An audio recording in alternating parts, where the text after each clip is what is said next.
When I was young, I used to have this dream of becoming an astronaut, a dream of exploring the vast blackness that looms above our heads. Let's be honest, that's probably not going to happen. But I can do the next best thing. I can send something I designed into space. I am building a satellite. I stand here as a part of a history, a long line of innovation in satellite technology. The first satellite was sent into space in 1957 by the Soviet Union. Sputnik weighed 84 kilograms and had a diameter of 58 centimeters. It was huge, but it didn't do much except send signals back to Earth. It was basically a giant floating battery with an antenna. Thanks to technology, we've been able to do so much more. We've sent telescopes into orbit. We've created a communication system dependent on these satellites. And now we rely on GPS to even cross the street. So we should be sending a lot more satellites into space, right? Well, yes, but there is a huge barrier. Cost. The average satellite that can track and monitor hurricanes costs $290 million to build and launch. Money has always been a daunting obstacle. In fact, the expense of space technology was one of the main factors that led to the collapse of the Soviet Union. Even in the West, money has vastly slowed down progress. Well, until the CubeSat standard was developed. The CubeSat standard described a small cube weighing less than 1.5 kilograms. It aimed to bring satellite development to students, universities, and even small businesses. These CubeSats took off like a rocket.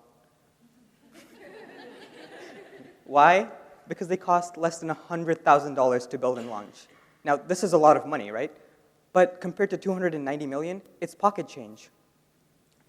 They're able to achieve such a low cost because they're made from off-the-shelf parts. No extra money is wasted on designing and manufacturing specialized integrated circuit chips.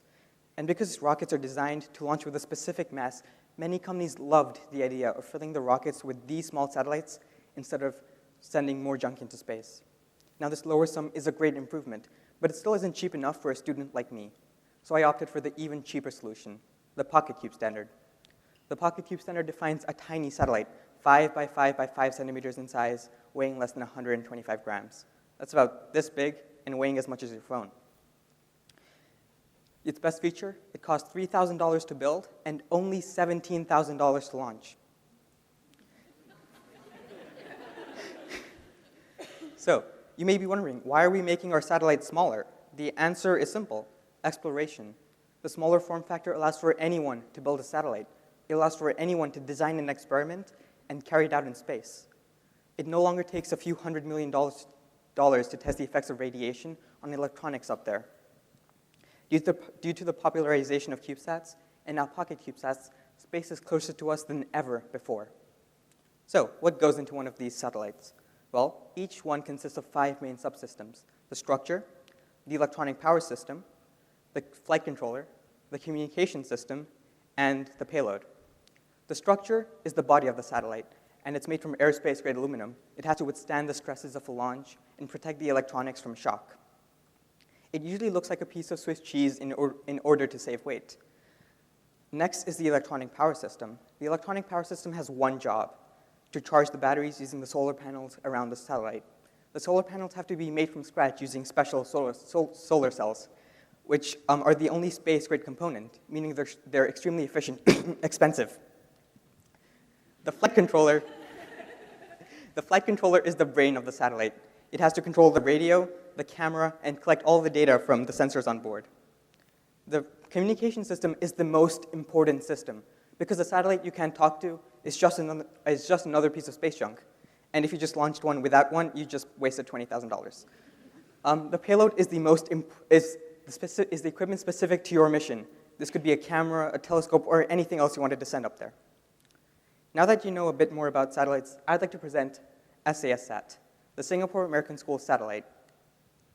SAS-SAT is a pocket cube satellite with a payload of a camera, a temperature sensor, and a radiation sensor. Its main mission is to take a picture of the Earth. That's something I've always wanted to do since I saw the blue Earth photo from so long ago. Finally, the first thing I did was to design the structure. I spent hours learning how to use the software, and then more time over winter perfecting my model. When school finally started in January, I was able to print out this 3D model. I took this model and my research to the school, who provided me with the initial funding to turn my dreams into a reality. So the idea for SASat came out of a conversation with my friend about whether or not it would be possible to create a private internet. After hours of research, I determined that this was not possible. But building a satellite was a barrier that I could break. It was a barrier that I could break. And it was an experience that would teach me more about designing electronics rather than just using them. So now I was ready to begin work in my lab, well, my tiny room with a soldering iron. And till now, I've managed to complete the electronic communication system, the power system. I'm just starting work on the solar panels. This is a lot of work. So I hope to launch SASat by next June on the Unisat 7 launch vehicle. And if all goes well, by next June, we'll have some beautiful pictures of the Earth and a little bit of SAS in space.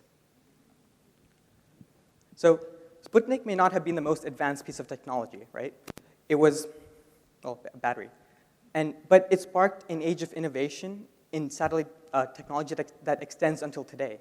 Sputnik's launch in the early days of the Cold War sparked a radical revamp of the education system in the United States, leading to America's leadership in space exploration today.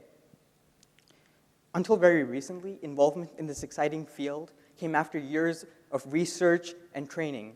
Now, for the very first time, students, even a junior right here at SAS, can actually build something that goes into space. Sure, this may sound interesting, but why is this important? Many people believe that we should focus our resources and attention on the problems here on Earth, whether it be poverty or ISIS or tsunamis. And I don't think that breaking the barriers of science and technology is incompatible with this ideology. In doing so, we can open so many doors to solutions than ever thought possible. For example, there's a company from San Francisco called Planet Labs, and they've managed to create a system of CubeSats that are able to image the Earth every 24 hours, which means that they're able to take pictures of the Nepal earthquake before anybody was able to actually get there. They're able to, for example, let's say there's a tsunami, they're able to get the necessary pictures faster than Google Earth can. And pocket cubes, and this is the main reason that pocket cubes are so important to our society. They allow anybody to send something into space. Reaching for the stars used to be just an expression. I'm learning to make it a reality. Thank you.